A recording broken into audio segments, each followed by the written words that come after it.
You can also easily access out different stock videos inside of Microsoft Clipchamp. So to do that, you need to go around onto the left side and click on stock video. So once you go around over here, you can see that there are some premium videos over here that you can use as well, or access the ones that those are free. So you can go around and then go to the free to use section as well, and then click on one of them, and that video will be added in over here, as you can see, just like this. So this is what you have, and if I were to press the play button, that's the stock video right here.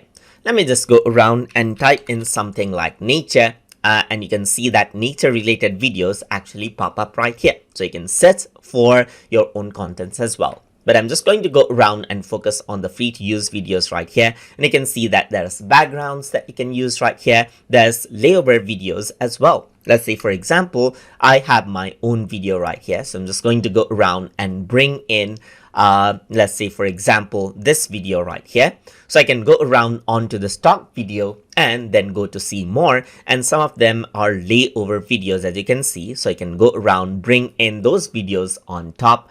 And parts of the videos are transparent, so you can see that they come in as an effect right here. You can go around and bring them, let's say, for example, something like the record screen right here, and you can see that you can turn it into a record video just like this as well.